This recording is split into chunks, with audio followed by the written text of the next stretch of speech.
ஆண்டவரே என்னோட பேசு, எங்கூட பேசு ஆண்டவரே, எங்கூட பேசுங்கப்பா, எங்களோடு பேசு. எங்கள் ஒவ்வொருவருக்கும் வார்த்தை தேவை. இந்த வசனம் எங்களுக்கு அவசியமானது. இந்த வார்த்தை ஆவியாயும் ஜீவனாயும் இருக்கிறது. எல்லாருக்கும் உடைய வசனத்தை தான், வசனத்தை அனுப்பி குணமாக்குகிறீர் ஆண்டவரே. இந்த வார்த்தை என்னுடைய இருதயத்திற்குள்ளே பதியணும், ஆத்மாக்குள்ளே பதியணும், அசுத்தங்களை வெளியேற்றணும், நன்மையானதை எங்கள் இருதயத்தில் இது கொண்டு வர வேண்டும். அப்பா, நீர் எங்களோடு பேசுவீராக. நாங்கள் யாவரும் சிறுகட்டுங்கிறதால் நீர் எங்களிலே பெருகும்படியாய் ஸ்தோத்திரம் ஆண்டவரே. அதை மறைத்து வெளிப்படும் இதை பற்றி ஏற்றுவதற்காக ஸ்தோத்திரம். இயேசுவின் நாமத்தில் வேண்டிக் கொள்ளுகிறேன் பிதாவே, ஆமென். இன்றைக்கு நாம் கேட்க போகிற செய்தியுடைய தலைப்பு, மகிழ்ச்சியாக வைப்பேன். யார் யாருக்கு மகிழ்ச்சி? மகிழ்ச்சி என்பது அவசியமானது. சந்தோஷமே இல்லை அப்படிங்கிறோம். ஒரே சஞ்சலமாக இருக்குது, பயமாக இருக்குது, ஒரே திகிலாக இருக்குது, ஒரே வேதனையாக இருக்குது, போராட்டமாக இருக்குது. இப்படியெல்லாம் நம்ம புலம்பிக்கிட்டு இருக்கிறோம். எதையோ நினைக்கிறோம், வரும்னு வரமாட்டேங்குது. கிடைக்கும்னு நினைக்கிறோம், கிடைக்க மாட்டேங்குது. சஞ்சலம். குறிப்பிட்ட நாள் எதிர்பார்க்கிறோம், காத்திருக்கிறோம், அதுலேயும் கிடைக்கல. எல்லையை கடந்து போயிட்டு நம்பிக்கை அற்று போகிறது. சமாதானம் வர வேண்டிய இடத்துல சஞ்சலம், மகிழ்ச்சி வர வேண்டிய இடத்துல சஞ்சலம். நிறைய இடங்களில் ஒரு வீட்டை கட்டினா சமாதானம் வந்துடும் பார்க்குறோம், சந்தோஷம் வந்துடும், மகிழ்ச்சி வந்துடும். வீடு கட்டின பிறகு தான் பூகம்பமே இடிக்குது. ஒரு வயலை வாங்கின பிறகு ஒரு மகிழ்ச்சி சந்தோஷம் வரும்னு பார்க்குறோம். பிள்ளைங்க படித்து முடிச்சுட்டு வேலைக்கு போயிட்டா பிரச்சனை இல்லை, சந்தோஷம் தான். அதன் பிறகுதான் பிரச்சனையே ஆரம்பிக்குது. பணம் வராத வரையும் பிரச்சனை இல்லை, பணம் வந்த பிறகு தான் பிரச்சனை ஆரம்பிக்குது. நம்ம பையனுக்கு ஒரு நல்ல பொண்ணை பார்த்து கல்யாணம் பண்ணி வச்சுட்டா பிரச்சனை முடிஞ்சு போச்சு. பிரச்சனையே அன்னைக்கு தான் ஆரம்பமாகுது. நிறைய இடங்களில் இது நடந்து முடிந்தால் நல்லா இருக்கும்னு நினைக்கிறோம், அது நடந்து முடிந்த பிறகு தான் பிரச்சனை ஆரம்பிக்குது. அப்போ நாம் நினைக்கிறதெல்லாம் மகிழ்ச்சி இன்றைக்கு கிடைக்கவில்லை. வேதம் நினைத்திருக்கிற சில காரியங்களை நான் எடுத்து வைத்திருக்கிறேன், கர்த்தர் கொடுத்திருக்கிறார். நானால் சம்பாதிக்கிற மகிழ்ச்சி குறிப்பிட்ட காலங்கள் வரை என்னோடு கடந்து வரும், பிரயாணம் பண்ணும். நான் தேடிக்கொள்ளுகிற சந்தோஷம் சில வருடங்கள் கூட என் கூட வரலாம். அதன் பிறகு நான் திரும்பி பார்த்தால் அது இருந்ததற்கு அடையாளமே இல்லாமல் காணாமல் போய்விடும். ஆனால் தேவனாகிய கர்த்தர் ஒரு மனிதனுக்கு மகிழ்ச்சியை தரும் பொழுது, சந்தோஷத்தை தரும் பொழுது, அவன் மரண பரியந்தம் அந்த மகிழ்ச்சியில் அவன் வாழ்ந்து கொண்டிருப்பான். மரண பரியந்தம் அந்த சந்தோஷம் அவர்களுக்குள்ளே ஆளுகை செய்து கொண்டிருக்கும். அது அற்று போகாது, அதை யாரும் திருட முடியாது. தேவன் தர வேண்டும். அப்ப தேவன் யாருக்கு அந்த மகிழ்ச்சியை தருகிறார்? மகிழ்ச்சி வேணும். ஆராதனை எல்லாரும் கண்ணீர் விட்டு கதறோம். நம்முடைய காரியங்களுக்காக ஜெபிக்கும் பொழுது இருதயம் உடைஞ்சு ஜெபம் பண்றோம். இத்தனை வருஷம் ஆச்சே, கிடைக்க மாட்டேங்குது. இத்தனை மாதங்கள் ஆச்சே, இந்த நன்மை வர மாட்டேங்குது. இப்பதான் இது நமக்கு கிடைக்க போகுது. புலம்புறோம், முயற்சி பண்றோம், யாரையும் பார்க்கிறோம், யாரையெல்லாம் தெரியுமோ அவரெல்லாம் பார்க்கிறோம். வருவது போல தெரியுது, மறைஞ்சிடுது மேகத்தை போல. சூரியனை கண்ட பனி எப்படி விலகி போகுமோ அதே போல கொஞ்ச நாளுக்கு பிறகு அது காணாமல் போயிடுது. ஆனால் இன்றைக்கு வேதம் சொல்லுகிறது, தேவன் சொல்லுகிறார், நான் உங்களை மகிழ்ச்சியாக வைப்பேன் என்று கர்த்தர் சொல்லுகிறார். இந்த வார்த்தை எத்தனை பேர் நம்புறீங்க? இது தேவன் சொன்ன ஒரு வார்த்தை, நான் உங்களை மகிழ்ச்சியாக வைப்பேன். அல்லேலூயா. யாரை? ஜெபமே பண்ணாத ஒரு மனுஷனை மகிழ்ச்சியாக வைக்க முடியுமா? வேதத்தை வாசிக்காத ஒரு மனுஷனை மகிழ்ச்சியாக வைக்க முடியுமா? ஆராதனைக்கு முக்கியத்துவம் கொடுக்காத ஒரு நபரை மகிழ்ச்சியாக வைக்க முடியுமா? வேத வசனத்தை கீழ்படியாத ஒரு நபரை, ஒரு ஊழியக்காரனை அல்லது ஒரு உலக மனுஷனை அவரால் ஆசீர்வதிக்க முடியுமா? முடியாது, முடியாது. யாரை மகிழ்ச்சியாக வைப்பார்? யார் யாருக்கு அந்த மகிழ்ச்சி அவர் தருகிறார்? ஏசாயா 60வது அதிகாரம் 14வது வசனம், 15வது வசனம். உன்னை ஒடுக்கினவர்களின் பிள்ளைகளும் குனிந்து உன்னிடத்தில் வந்து, உன்னை ஒடுக்கினவர்களின் பிள்ளைகளும் குனிந்து உன்னிடத்தில் வந்து, உன்னை அசட்டை பண்ணின யாவரும், உன்னை அற்பமாய் அசட்டை பண்ணின யாவரும் உன் காலடியில் பணிந்து, உன் காலடியில் பணிந்து, உன்னிடத்தில் குனிந்து வந்து, அடுத்து உன் காலடியில் பணிந்து, உன்னை கர்த்தருடைய நகரம் என்று. தனிப்பட்ட ஒரு நபர், தனிப்பட்ட ஒரு குடும்பம், தனிப்பட்ட குடும்பமாய் தள்ளப்பட்டவர்கள், ஒடுக்கப்பட்டவர்கள், ஆனால் ஒரு நகரமாக உன்னை கர்த்தருடைய நகரம் என்றும், இஸ்ரவேலுடைய பரிசுத்தரின் சீயோன் என்றும், வானத்தையும் பூமியையும் படைத்த தேவனாகிய கர்த்தர் இஸ்ரவேலின் தேவன் பரிசுத்தர், அவர் வாசம் பண்ணுகிற சீயோன் என்றும் சொல்லுவார்கள். நீ நெகிழப்பட்டதும் கைவிடப்பட்டதும் ஒருவரும் கடந்து நடவாததுமாய் இருந்தாய். ஆனாலும் உன்னை நித்திய மாட்சிமையாகவும் தலைமுறை தலைமுறையாய் இருக்கும் மகிழ்ச்சியாகவும் வைப்பேன். இது ஆண்டவர் சொல்றார். என்ன சொல்றாரு? 15வது வசனம். நீ நெகிழப்பட்டதுன்னா என்ன அர்த்தம்? மனிதரால் நீ வெறுக்கப்பட்டாய். ஒருவர் உன்னை விரும்பவில்லை, ஒருவர் உன்னை பார்க்க விருப்பம் இல்லை, உன் வழியாக ஒருவரும் கடந்து போகவில்லை என்றால் இவன் ஒரு ரோடு அல்ல. இந்த மனிதன், இந்த குடும்பம் ஒரு சாலை அல்ல, அதில் ஏறி நடந்து போக, உன்னை பார்க்கவோ பேசவோ உங்களோட ஐக்கியம் வைக்கவோ, உங்கள் வீட்டில் உட்கார்ந்து உங்களோட உட்கார்ந்து தனிமையில் பேசி மகிழ்ச்சி அடையவோ பரிமாறிக்கொள்ளவோ ஒருவரும் விரும்பவில்லை. நீங்கள் தனிமரமாய் ஒதுக்கப்பட்டீர்கள், மனிதர்களால் வெறுத்து ஒதுக்கப்பட்டு தள்ளப்பட்டு கிடந்தீர்கள். ஆண்டவர் சொல்லுகிறான், நீ நெகிழப்பட்டதும் மனிதர்களால் வெறுக்கப்பட்டதும் கைவிடப்பட்டதும் ஒருவர் கூட உன்னை விரும்பவில்லை, ஒருவரும் கடந்து போவதுமாயிருந்தாய். ஆனாலும் நித்திய மாட்சிமை, முடிவில்லாத மகிமை, முடிவில்லாத மாட்சிமை. இந்த மாட்சிமை என்பது மகிமை என்று அர்த்தம். இந்த மாட்சிமை என்ற வார்த்தைக்கு மகிமை, முடிவில்லாத மகிமை, மகிமையாகவும் தலைமுறை உன்னை மாத்திரம் இல்லப்பா, உன்னை மாத்திரம் அல்ல, உனக்கு பின்னால் வருகிற சந்ததி சந்ததி சந்ததி தலைமுறை தலைமுறையாயிருக்கும் மகிழ்ச்சியாகவும் உன்னை வைப்பேன். அல்லேலூயா. இப்படி எல்லாரும் ஒதுக்கும் பொழுது கஷ்டமா இருக்கு, எல்லாரும் வெறுக்கும் பொழுது கஷ்டமா இருக்கு. என்ன ஒருத்த கூட தேடி வர மாட்டாங்க, அன்பா பேச மாட்டாங்க, ஒரு போன்ல கூட நல்லா இருக்கேன்னு கேட்க மாட்டேங்கிறாங்க. பிள்ளையுடைய கல்யாணம் என்னாச்சு, பையனுடைய கல்யாணம் என்னாச்சு, வீடு கட்டு என்னாச்சு, நிலவாணி என்னாச்சு, இந்த கடல்ல இருந்து என்னப்பாச்சு, இந்த ஊர்ல பிரச்சனை ஏற்பட்டது என்னாச்சு, குடும்பத்தில் இவ்வளவு ஒரு பெரிய பூகம்பம் வெடிச்சிச்சு என்னப்பாச்சு, ஒருவரும் என்னை கேட்க விரும்பவில்லை, தனி மரமானேன். ஒரு காரியத்தை சொல்றேன், எல்லாம் இருக்கும் பொழுது உங்களை எல்லாரும் தேடி வருவாங்க, உங்கள்கிட்ட எல்லா வசதி இருக்கும்போது எல்லாரும் தேடி வருவாங்க. உங்க ஜாதி மட்டும் அல்ல, நீங்க எந்த ஜாதியில பிறக்கலையோ அந்த ஜாதியில உங்களை தேடி வருவாங்க. உங்களுக்கு மேல இருக்கிறவங்களும் தேடி வருவாங்க, உங்களுக்கு கீழே இருக்கிறவங்க தேடி வருவாங்க. ஆனா ஒண்ணுமே இல்லாத பொழுது இயேசு மட்டும்தான் உங்களை தேடி வருவாரு, வேற யாரும் உங்களை தேடி வர மாட்டாங்க. என் சபையில நிறைய பேர் வந்து அழுவாங்க, பெரிய கூட்டம் பிரதர், பங்காளிகள் நிறைய இருக்காங்க பிரதர், என் கூட பிறந்தவங்களும் நிறைய இருக்கிறாங்க, என் அக்கா தங்கச்சி நிறைய இருக்கிறாங்க, எல்லாம் வசதியா இருக்கிறாங்க. 3 மாசம் ஆச்சு பிரதர், ஒருத்த கூட என்ன பார்க்க வரல பிரதர். கதறுவாங்க, அழுது புலம்புவாங்க. நாங்கள் நல்லா இருந்த பொழுதெல்லாம் வந்து அப்படிம்பாங்க. அதான் ஆண்டவர் சொல்றாரு, நீ நெகிழப்பட்டதும் கைவிடப்பட்டதும் ஒருவரும் கடந்து நடவாதுமா இருந்தாய், ஒரு மனுஷன் கூட உன்னை தேடி வரலப்பா. ஆனாலும் உன்னை நித்திய மாட்சிமையாகவும் நித்தியமாய் மகிமையாகவும் தலைமுறை தலைமுறையாயிருக்கும் மகிழ்ச்சியாகவும் வைப்பேன். அல்லேலூயா. இந்த மகிழ்ச்சியை நான் உனக்கு உண்டாக்கும் பொழுது என்ன நடக்கும்? 14வது வசனம், ஒடுக்கினவர்களின் பிள்ளைகளும் குனிந்து உன்னிடத்தில் வந்து நிமிர்ந்து பேசுவாங்க. யார் உன்னால என்ன முடியும் பாத்துக்க, நிமிர்ந்து பேசியிருப்பாங்க. அப்படிப்பட்டவனுடைய சந்ததியை குனிஞ்சு வருமா, அப்படின்னா மரியாதை கொடுத்து வருமா, குனிந்து வந்து உன்னை அசட்டை பண்ணின யாவரும் அற்பமா நினைச்சவங்க தானே. சில பேர் கேள்வி கேட்ட பதில் சொல்ல மாட்டாங்க, சரியா பதிலே சொல்ல மாட்டாங்க, மரியாதை கொடுக்க மாட்டாங்க. வீட்டுக்குள்ளே இது நடக்கும், வீட்டுக்குள்ளே இது நடக்கும்.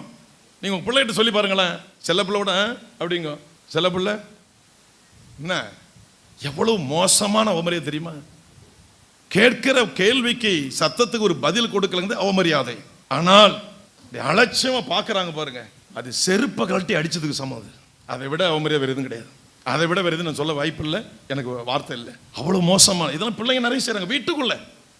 வீட்டுக்குள்ள நடக்கிற சமாச்சாரத்தை நான் உங்கள்கிட்ட பேசிட்டு இருக்கிறேன்.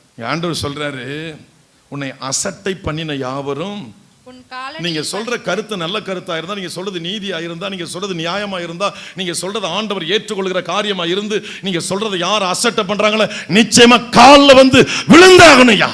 நீ உங்க தோற்றத்தை பார்த்து, வசதியை பார்த்து, நீ இருக்கிற நிலையை பார்த்து, அழகற்ற நிலையை பார்த்து, உங்க அலங்கோலமான நிலையை பார்த்து, வஸ்திரம் இல்லாத நிலையை பார்த்து, சரியான வீடு இல்லாத நிலையை பார்த்து, பொருளாதாரம் இல்லாத நிலையை பார்த்து யார் அசட்டை பண்றாங்களோ, நீங்கள் சொல்லுகிற கருத்தை இந்த வேதம் ஏற்றுக்கொள்ளுமையானால், தேவன் ஏற்றுக்கொள்வாரானால், அந்த நபர்களை உங்கள் காலடியில் கர்த்தர் பணிய வைப்பார். அல்லேலூயா. நிச்சயமா காலில் வந்து விழ வைப்பார். அசட்டை பண்ணின யாவரையும் காலடியிலே பணிந்து, கர்த்தருடைய நகரம் தனி நபர் அல்ல, எங்க யாருக்கு புத்தி சொன்னாலும் வேதத்தின்படி புத்தி சொல்லுங்க, ஆண்டவர் பிரியப்படுகிற புத்தியை சொல்லுங்க, வசனத்தின்படி புத்தி சொல்லுங்க. சொந்த கருத்தை குப்பையில போடுங்க, வசனத்தை எடுத்து பிள்ளைகளுக்கு சொல்லுங்க, குடும்பத்துக்கு சொல்லுங்க, மற்றவங்களுக்கு சொல்லுங்க. நீங்கள் சொல்லுவது வசனமாக இருக்குமையானால், நீங்கள் சொல்லுவது சத்தியமாக இருக்குமையானால், நீங்கள் சொல்லுவது தேவன் விரும்புகிற வார்த்தையாக இருக்குமானால், இன்றைக்கு அது உங்க பிள்ளையா இருக்கட்டும், உங்க கணவனா இருக்கட்டும், உங்க மனைவியா இருக்கட்டும், உங்க வீட்டில் உள்ள யாராக இருக்கட்டும், அல்லது உறவா இருக்கட்டும், நண்பனா இருக்கட்டும், யாராக இருக்கட்டும், அசட்டை பண்ணுகிற அத்தனை பேரையும் ஒரு நாள் வரும், அன்றைக்கு காலடியில கத்தரி விழ வைப்பார். சொல்றத சொல்றோம், பைபிள் சொல்லும், கர்த்தர் ஏற்றுக்கொள்கிற காரியத்தை சொல்லும். உங்க சுயநலத்துக்காக புத்தி சொல்லி மாட்டிக்காதீங்க. உங்க சுயநலத்துக்காக நீ சொல்லுவது பேய் வந்து நிற்கும், கர்த்தருக்காக சொல்லும்போது கர்த்தர் வந்து நிற்பாரு. அசட்டை பண்ணும்போது தேதியை குறிச்சிடுவார், எத்தனாவது வருஷம், இத்தனாம் தேதி, நீ அசட்டை பண்றீங்களா, இப்போ கேவலமா நினைக்கிறீங்களப்பா, அந்த நபருடைய காலில் விழக்கூடிய சூழ்நிலை உனக்கு வரணும். அன்னைக்கு தேதி கர்த்தர் எழுதிடுவாரு. அல்லேலூயா, அல்லேலூயா. அசட்டை பண்ணின யாவரும் உன் காலில் வந்து பணிந்து உன்னை கர்த்தருடைய நகரம் என்றும், தனி நபர் அல்ல, கர்த்தருடைய வசனத்தை புத்தியாக சொல்லுகிறவர்கள், கர்த்தருடைய வசனத்தை அறிவுரையாக சொல்லுகிறவர்கள், சுவிசேஷத்தை அறிவிக்கிறவர்கள் தனி நபர் அல்ல, அனாதை அல்ல, ஆதரவற்ற அல்ல. அந்த நபரை கர்த்தர் ஒரு நகரமாக மாற்ற போகிறார். ஊட்டியானி நகரம்னு சொல்ல முடியாது, திருவாரூர் தான் நகரம்னு சொல்ல முடியும். மாங்குடிய நகரம்னு சொல்ல முடியாது, இருக்கிற எந்த ஒரு கிராமத்தையும் நகரம்னு சொல்ல முடியாது. திருவாரூரை தான் நகரம்னு சொல்லலாம். அல்லேலூயா, அல்லேலூயா. தலைமையகம் அது, மாவட்டத்தினுடைய தலைமையகம் அது, அதை தான் நகரம்னு சொல்ல முடியும். அப்போ ஒரு தனிப்பட்ட ஒரு நபர், கைவிடப்பட்ட ஒரு நபர், எல்லோராலும் வெறுத்து ஒதுக்கப்பட்ட ஒரு நபர், அந்த எந்த நிலையிலையும் அந்த மனுஷன் கர்த்தருடைய வசனத்தை பிடித்து கர்த்தருக்காக வாழ்வார்களே, ஆனால் அந்த மனுஷன் நிலை எப்படி மாறுகிறது? தனி மரம் ஒரு காடாக, தோப்பாக கர்த்தர் மாற்றுகிறார். அல்லேலூயா. நாங்களாம் ஆண்டவரை ஏற்றுக்கணும். ஃபர்ஸ்ட் 4 பேர், முதலாவது 4 பேர், 4 குடும்பத்தில் சேர்ந்த ஒரு 4-5 பேர், அவ்வளோதான். அது 4 அப்படியே 10 மாறுனுச்சு. 10 மாறும்போது நல்ல பலத்த பூசைகள், நல்ல அடி உதைகள், அவமானங்கள், என்னென்னலாம் நடக்கக்கூடாதெல்லாம் நடந்துச்சு. ஆனால் தனித்து தள்ளப்பட்டு இதே கிராமத்தில் நாங்கள் எவ்வளோ பெரிய அவமானத்தை சுமந்தோம் என்று கர்த்தருக்கு தான் தெரியும். அந்த நாளில் வாழ்ந்த சில மனிதர்களுக்கு தெரியும்.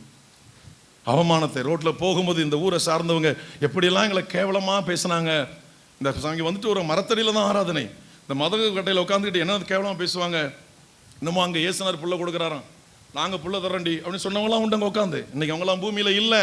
கவனிங்க, கேவலமான வார்த்தைகள். நீங்கள் தனி மரம் என்று தள்ளப்படுவீர்கள், தனி நபர் என்று தள்ளப்படுவீர்கள், தனி குடும்பம் என்று தள்ளப்படுவீர்கள், உதவாக்கரை என்று தள்ளப்படுவீர்கள், நெகிழப்பட்டவர்களாக கைவிடப்பட்டவர்கள் காணப்படுவீர்கள். உங்களை விரும்பி வருவதற்கு உங்களிடத்தில் எதுவுமே இருக்காது. இயேசுவை தவிர, வசனத்தை தவிர, வேதத்தை தவிர எதுவுமே இருக்காது. அவர்கள் விரும்புகிற பொருளாதாரம், அவர்கள் விரும்புகிற உலகத்தின் ஆடம்பரங்கள் உங்கள்கிட்ட இருக்காது. அவர் எதிர்பார்க்கிற உதவி உங்கள்கிட்ட இருக்காது. உங்கள்கிட்ட இருக்கிற ஒரே ஒரு உதவி உங்களை படைத்த இயேசு மட்டுமே. அப்பொழுது அற்பமாய் தள்ளப்படுவீர்கள். பார்த்து கொண்டிருக்கிற தேவன் உங்களை நகரமாக, பெருங்கூட்டமாக கர்த்தர் மாற்ற போகிறார். அல்லேலூயா. நகரம் என்று, யாருடைய நகரம்? யார் அற்பமா தள்ளாலும் இன்றைக்கு தீர்மானமா ஒரு தீர்க்க தரிசனம் உங்களுக்கு நான் சொல்றேன், பெரிய நகரமாய் மாற போகிறீர்கள், பெருங்கூட்டமாய் மாற போகிறீர்கள். இயேசுவை ஏற்றுக்கொண்டதனால் யார் யார் ஒதுக்கப்பட்டீர்களோ உங்களை பெருங்கூட்டமாய் கர்த்தர் மாற்ற போகிறார். ஆமென் சொல்லுங்க, ஆமென் சொல்லுங்க, ஆமென் சொல்லுங்க. தனி நபர் அல்ல, சத்தியத்தை அறிவிக்கிறவர்கள் தனி நபர் அல்ல, ஆண்டவருக்காய் வாழுகிறவர்கள் தனி நபர் அல்ல. கர்த்தருடைய நகரம், ஆண்டவருடைய நகரம். நிறைய மக்களை கொடுப்பாரு, நிறைய ஜாதிகளை கொடுப்பாரு. அவங்க இருதயத்தில் அவர் வருவார், அவர்கள் உங்களுக்கு பணிவிடை செய்வாங்க. கர்த்தருடைய நகரம் என்றும் இஸ்ரவேலுடைய பரிசுத்தரின் சீயோன் என்று சொல்லுவார்கள். கர்த்தர் வாசம் பண்ணுகிற இடம். உண்மையாகவே தேவ மனுஷன் சொல்லுவாங்க. உங்களை உதறி தள்ளினவங்க, உங்களை கைவிட்டவங்க, உதவா கரையா பார்த்தவங்க, அவமரியாதை பண்ணினவங்க, அசிங்கப்படுத்தினவங்க எல்லாரும் என்ன தெரியுமா சொல்லுவாங்க? நீதாம்மா கர்த்தர் வாசம் பண்ற இடம், நீதாம்மா அவருக்கு ஆலயம், நீங்க தான் அவருக்கு ஆலயம், நீங்க தான் ஆலயம், நீங்க வாசம் பண்ணுகிற இடம், உலகத்தை படைத்த பரிசுத்தர் வாசம் பண்ணுகிற சீயோன். அல்லேலூயா. எப்போ அந்த வார்த்தையை சொல்லுவாங்க? சாதாரணமா ஜெபம் பண்ணி ஜெபனை தான் கொடுத்துருப்பீங்க, இல்லை இயேசுங்கிற பெயர் எழுதின ஒரு பேப்பரை கொடுத்துருப்பீங்க, இல்லை ஒரு புதிய ஏற்பாட்டை கொடுத்துருப்பீங்க, முடிஞ்சால் கொஞ்சம் வசதி இருந்தால் பைபிள் வாங்கி கொடுத்துருப்பீங்க. நீங்கள் கொடுத்த அந்த ஜெபம் என்ன, நீங்கள் கொடுத்த ஒரு பேப்பர், நீங்கள் கொடுத்த ஒரு புதிய ஏற்பாடு அவங்க வாழ்க்கையில் ஒரு பெரிய மரணக்கட்டையை உடைத்திருக்கும், பெரிய உயிர்மீச்சையை கொண்டு வந்திருக்கும், மிகப்பெரிய காரியத்தை செய்திருக்கும், யாராலையும் செய்ய முடியாத ஒரு காரியத்தை அது செய்திருக்கும். அல்லேலூயா. அப்பதான் சொல்லுவாங்க, நீங்க தான் தேவனுடைய பிள்ளை, நீங்க தான் ஒரு வாசம் பண்ற இடம் அப்படிம்பாங்க. உதவா கரன்னு சொன்ன அதே வாய் உதவும் என்று சொல்ல போகிறது. அல்லேலூயா. இந்த தேவன் சொல்லுகிறார், நான் உங்களுக்கு மகிழ்ச்சியாகவும் வைப்பேன், உங்களுக்கு மகிழ்ச்சியை நான் கொடுப்பேன். ஆமென். சரி, யார் யாருக்கு மகிழ்ச்சியை தருகிறார்? ஏசாயா 58வது அதிகாரம் 13வது வசனம் 14வது வசனம்.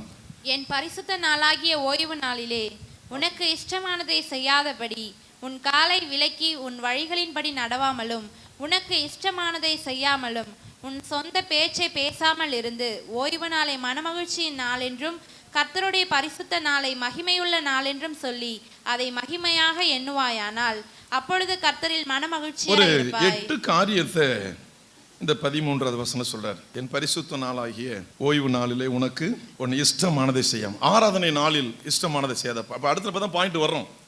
அவர் சொல்லிட்டாரு, எல்லாருமே கைவிடப்பட்டு தான் இங்க வந்திருக்கிறோம், எல்லாரும் வெறுத்து ஒதுக்கப்பட்டு தான் இங்க வந்திருக்கிறோம், நம்ம நம்பின சூழ்நிலாம் கைவிடப்பட்டு கண்ணீரோட தான் இங்க வந்தோம். யாரும் சுகமா வரல, சமாதானமா வரல. ஒரு நன்மை நடக்கும், எங்கேயும் நடக்கல, இங்க நடக்கும்னு சொன்னாங்க, அதனால வந்தோம். கர்த்தர் நன்மை செய்தார், நன்றி கடனாக அவரை ஆராதித்துக் கொண்டிருக்கிறோம், நன்றி கடனாக அவரை துதித்துக் கொண்டிருக்கிறோம். இப்ப ஆண்டவர் யாருக்கு இந்த மகிழ்ச்சியை வைக்கிறார்? நான் உங்களை மகிழ்ச்சியாக வைப்பேன்னு சொன்னாரு. யாருக்கு இந்த மகிழ்ச்சி? நீ காலையில் இந்த இடத்துல உள்ளே வரும் பொழுது கூட நீங்கள் கண்ணீரோடு கூட உள்ளே வந்திருக்கலாம். நீங்கள் வீட்டில் கிளம்பும் பொழுதும் கூட இது நடக்குமோ நடக்காதோ, இந்த மாதம் அது நடக்குமான்னு சொல்லி ஒரு ஆச்சரியக்குறியோடு நீங்கள் வந்திருக்கலாம். இன்றைக்கு கர்த்தர் உங்களோடு பேசுகிறார். என்ன சொல்றாரு? ஆராதனை நாள், பரிசுத்த நாளாகிய ஓய்வு நாள் என்றால் ஆராதனை நாள், ஓய்வு நாள், இது மனமகிழ்ச்சியின் நாள். புதிய ஏற்பாட்டில் ஆராதனை நாள். இந்த ஆராதனை நாளிலே உனக்கு இஷ்டமானதை செய்யாதபடி உங்களுடைய காலை விலக்கி. அப்படின்னு அர்த்தம், என் சொந்த காரியத்துக்கு நான் போகாம என் காலை விளக்கணும். காலை விளக்கணும்னா காலை ஆலயத்துக்கு நேராக்கணும், வேற இடத்துக்கு நேராக்க கூடாது. காலை விலக்கி உன் வழிகளின்படி நடவாமலும். நாம் தெரிந்து கொண்ட வழிகளில் நடவாமல், வேதம் ஞாயிற்றுக்கிழமை எங்க போக சொல்லுகிறதோ அந்த வழிகளின்படி நடக்க வேண்டும். நமக்கு இஷ்டமானதை செய்யாமல், நமக்கு இஷ்டமானதை செய்யக்கூடாது. ஆராதனைக்கு வராம கல்யாண வீட்டுக்கு போக கூடாது, ஆராதனைக்கு வராம காது குத்து வீட்டுக்கு போக கூடாது, ஆராதனைக்கு வராம எந்த விசேஷம் போக கூடாது. முதலாவது ஆராதனை, அடுத்ததான் மற்ற வேலைகள். உனக்கு இஷ்டமானதை செய்யாதபடி, செய்யாமலும். உன் சொந்த பேச்சை பேசாதப்பா, என் வசனத்தை பேசு, என் சத்தியத்தை பேசு. இதுதான் உங்களுக்கு உயிரை கொடுத்தது, இதுதான் உங்க வாழ்க்கையை புரட்டி போட்டு இருக்கிறது, தரித்திரம் பிடித்த வாழ்க்கையை இன்றைக்கு உயர்த்திருக்கிறது என்றால் இந்த வேத வசனமே.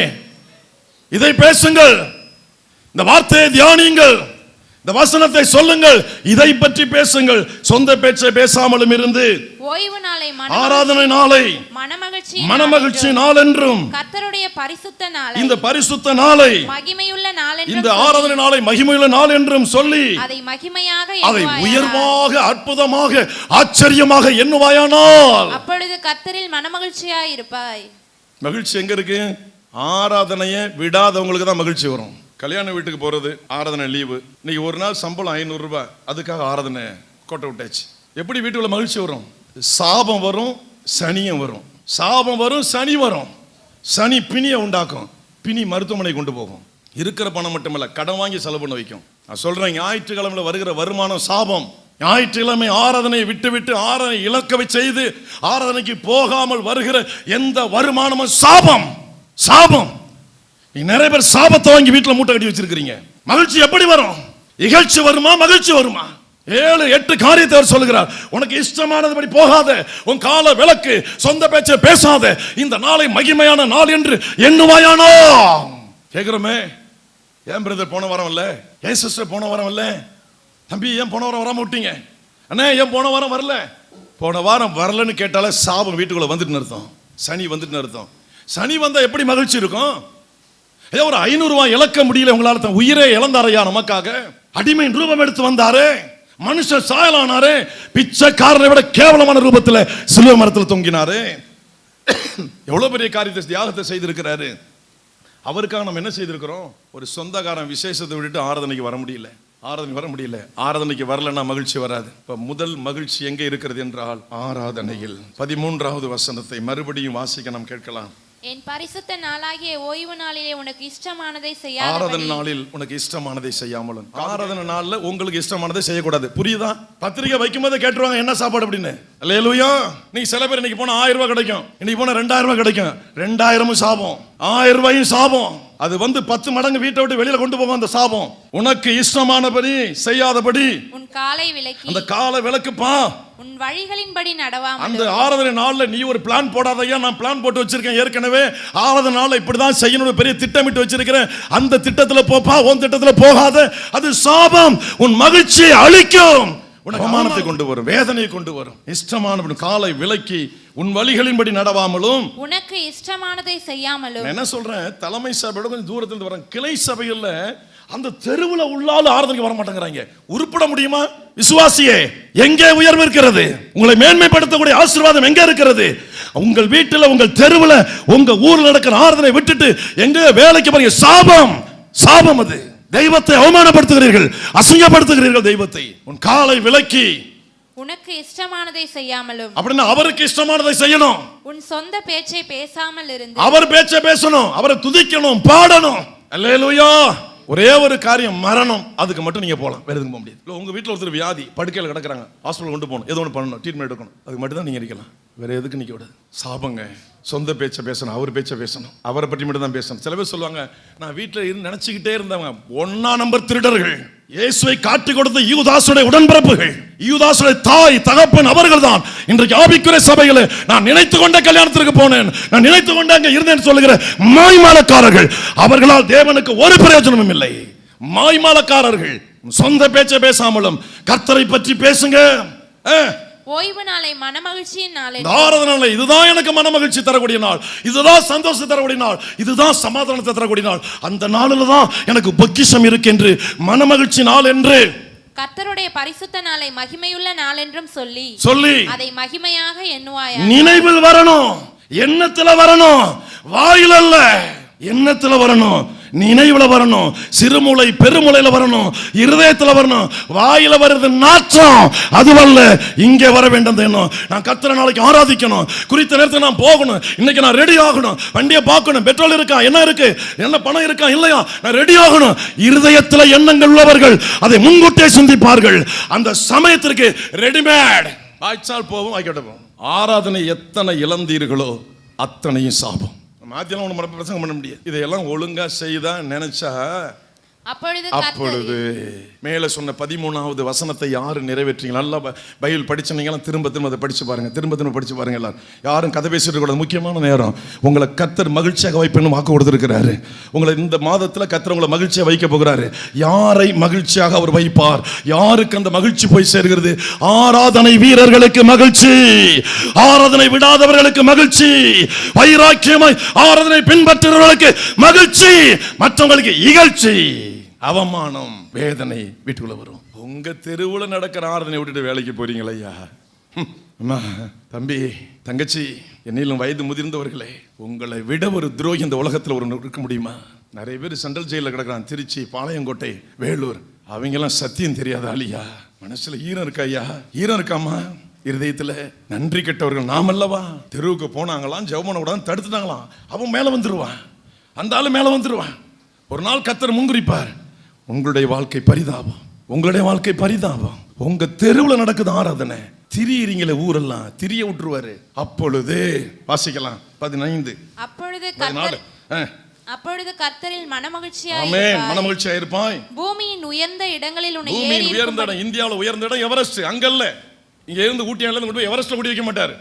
உங்க பகுதியில் இருந்து கொண்டு எவரெஸ்ட்ல வைக்க மாட்டாரு. நீங்க இருக்கிற பகுதியில் யார் யாரெல்லாம் உயர்ந்தவங்க, பணக்காரவங்க, மேன்மையானவங்க, படிச்சவங்க, பட்டம் பெற்றவங்க, இன்னும் என்னெல்லாம் உயர்த்தி உயர்த்தி பாக்குறீங்களோ அதே பகுதியில் உங்க குடும்பத்தை கர்த்தர் உயர்த்தி வைப்பாரு.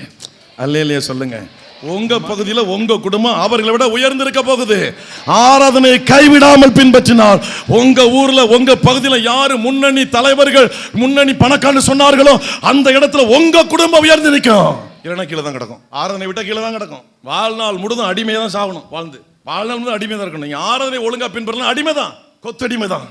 அப்பொழுது கர்த்தரில் மனமகிழ்ச்சியாய் இருப்பாய். பூமியின் உயர்ந்த இடங்களில் உன்னை ஏறி இருக்கும்படி பண்ணி உன் தகப்பனாகிய யாக்கோபுடைய சுதந்திரத்தை. யாக்கோபு எப்படி போனார், எப்படி திரும்பி வந்தார்? முற்பிதாக்களுடைய அட்டவணையில் அவரும் வருகிறார். ஆபிரகாம், ஈசாக்கு, யாக்கோபு என்ற முற்பிதாக்களின் வரிசையில் வருகிறார்.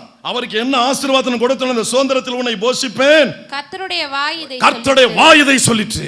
அல்லேலூயா. மனுஷன் சொல்லல, தீர்க்கதரிசி சொல்ல, தீர்க்கதரிசி சொல்றாரு, இதை கர்த்தருடைய வாய் சொல்லிட்டு. எத்தனை பேர் ஆராதனை இழந்தீங்களோ முழங்கால் படிட்டு ஆண்டு மன்னிப்பு கேளுங்க.